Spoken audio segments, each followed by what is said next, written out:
So here we have our Freightliner truck, which our Caesar technology system will be placed on the back here.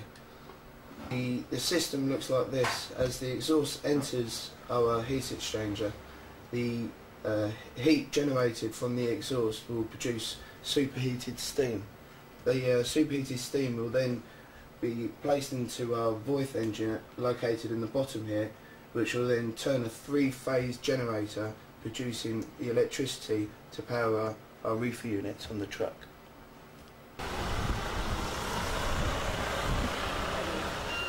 Mike, why do you call this truck inefficient? This truck is inefficient because the calorific value of the fuel, 27%, drives the truck, 33% is lost in the cooling of the truck, 4% is lost in the friction of driving the truck, and 36% is lost in the exhaust system and thrown into the atmosphere. Mike, how much diesel can your system save a truck operator? Our system will save the truck operator 80% of his fuel costs for running a refrigeration unit on the back end of this truck. Behind me you can see the unit that we have developed, which integrates with the exhaust system. Now, back in July, the truck operators were spending $100 a day to operate the refrigeration unit. That's $30,000 a year. So our system will save the truck operator $25,000 a year. Also, our system will then start to take the parasitic units off of the main prime mover of the truck, typically the alternator that takes 2 kilowatts. You can immediately reduce that down to 0 because we don't need it. We can run it from our system.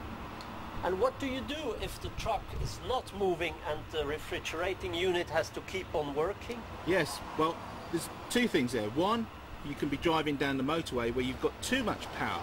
And the other thing is that you're moving through slow traffic where you haven't got enough power. So within our system we have a burner that will supplement the energy within the unit when it is moving through traffic, or when it stops at the side of the road and the guy's sleeping at night, we can use the burner. Now, the burner is producing a flame at a much higher temperature than the engine itself, so it's more efficient way of using the fuel. What do you usually work?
Mike, you propose to work with steam engines, but steam engines, isn't it a technology of the past? No, currently every piece of light that you see is generated by a nuclear power station, so steam is part of our modern day world. Engineering is a bit like the nuts and bolts of engineering. The fundamentals don't change. So what we have here is an elegant way of harnessing steam and using it in a new concept, which is to recover heat from the internal combustion engine. So wherever there is an internal combustion engine, whether it's in a school for a generator, a standby generator in a hospital, on a refrigeration unit to drive the reefer, on a truck, on a car, we can recover the energy and turn it into useful energy and put it back into the system to save emissions and to save fuel.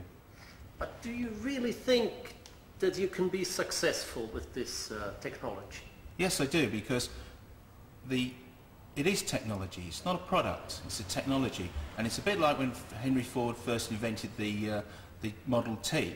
You look at a modern day car, say a BMW, the technology has moved on so much. Here we are at the beginning of a new technology, and our technology will move on and perpetuate through the years. So we will improve it, and you'll see that this is what's going to be the new airbag, the new ABS system, the new thing that you'll see in everyday usage in a car or on an internal combustion engine. Mike, where else than in a lorry do you see applications for steam engines? We see the applications in automotive vehicles, we see them in cars, we see them in trucks, and we see in landfill sites. So we will be able to give the guy who's running a generator set from the methane gas on a landfill site back another 12% energy from the exhaust system. Mr. Mitta, why do you work with the technology of the past? Although steam is a technology of the past, when you look around other technologies and knowing how fuel inefficient these technologies are, steam makes a lot of sense because it provides tremendous fuel efficiency and low emissions. And what's the market potential? In the United States, refrigeration engines is about 8.5 million. Europe is 2.5 million. When will your product be ready? It's safe to say by middle of 2011, 24 months from now. And what is your vision of the future? To fit each and every refrigeration truck with our technology.